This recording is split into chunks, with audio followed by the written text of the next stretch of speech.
महाराज जी, प्रशम और संवेग भाव को विस्तार से जानने की इच्छा है। नमस्ते। प्रशम भाव का अर्थ इतना ही है कि कहाँ जहाँ हमें प्रतिकूल परिस्थितियाँ मिले वहाँ हम जल्दी उत्तेजित न हों, और अनुकूल परिस्थितियाँ मिले तो हम भूल के कुप्पा न हों, क्योंकि प्रशम भाव द्वेष में ही नहीं रखना, राग में भी रखना है। हमारे अनुकूल वस्तु मिल जाए तो हम इतने रागान्वित हो जाते हैं कि अपना शुरू भूल जाते हैं। जब किसी से हमें राग होता है तो हमें उसकी बुराइयां नहीं दिखती हैं, और जब किसी से हमें द्वेष हो जाता है तो हमें उसकी अच्छाइयां नहीं दिखती। जिससे हमें राग होता है ना, मोह होता है। राग और मोह करने में बाधा क्या है? हम चाह ही तो रहे हैं, हम उसको चाह रहे हैं, घृणा नहीं कर रहे हैं। लेकिन राग का सबसे बड़ा दोष है कि जिससे हमें मोह होता है उसकी हमें बुराइयां नहीं दिखती, क्योंकि हमें द्वेष राग है। तो द्वेष क्या बुरा है?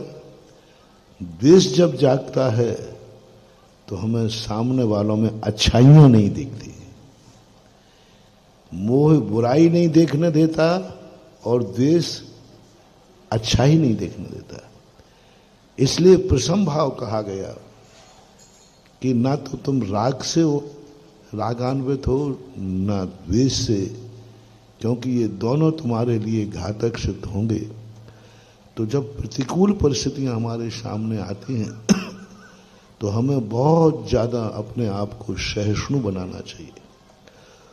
कोई कितना भी तुम्हें उत्तेजित करे तो क्योंकि सामने वाला जो होता है, जो असत्य होता है, झूठा होता है, पापी होता है, अज्ञानी होता है, वो सज्जन को उत्तेजित करता है।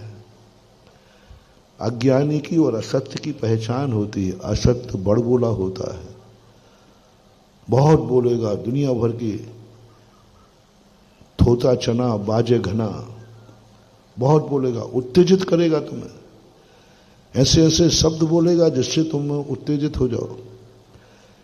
ऐसी ऐसी तुम्हारे लिए अश्लील चढ़ाएगा, जैसे कह दिया एक बाप के हो तो, ऐसा बोलते ना दो लोग। तो अब ये उसको उत्तेजित करा, वो शांत बैठा था, अरे एक बाप के हो तो आ जाओ, निपट लो।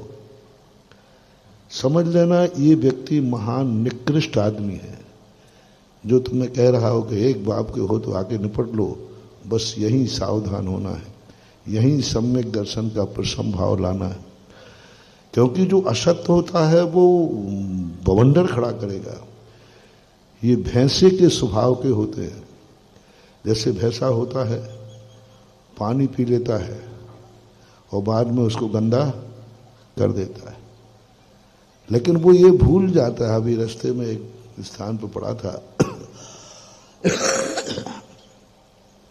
कि एक मेंढक एक चुल्लू भर के पानी को गंदा कर देता है तो सोचता है मैं सागर को भी गंदा कर दूंगा, समुद्र को गंदा कर दूंगा।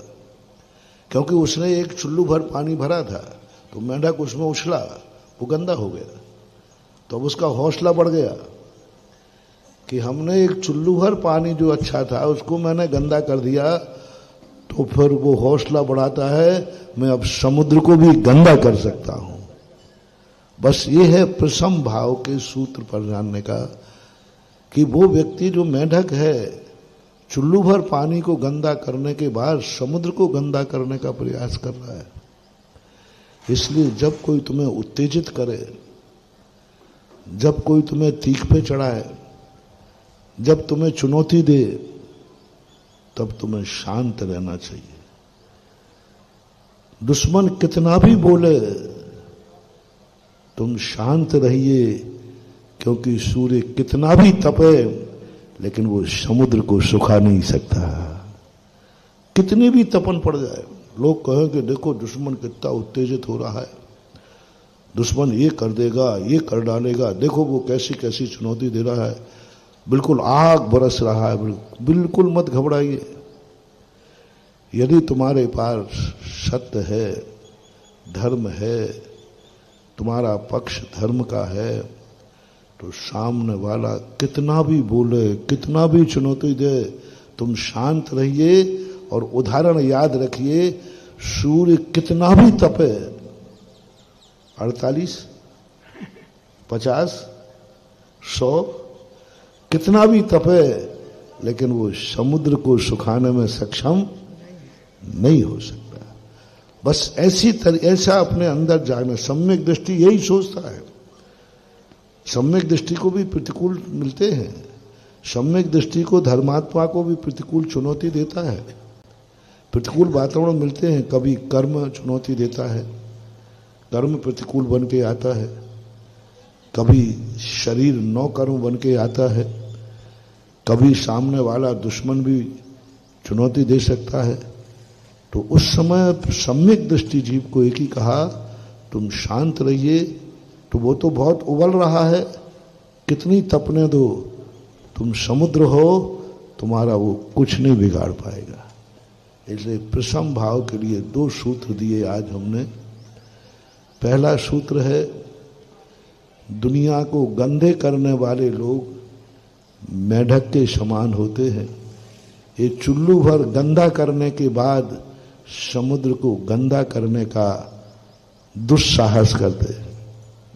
दूसरा दिया, ये कितना भी उबलें, कितना भी तपें, लेकिन इस समुद्र को नहीं सुखा सकते, तुम्हारा कुछ भी नहीं बिगाड़ सकते, क्योंकि तुम एक सागर का रूप धारण करो, तुम एक सम्यक दर्शन का रूप धारण करो, तुम गुणों के भंडार बन जाओ।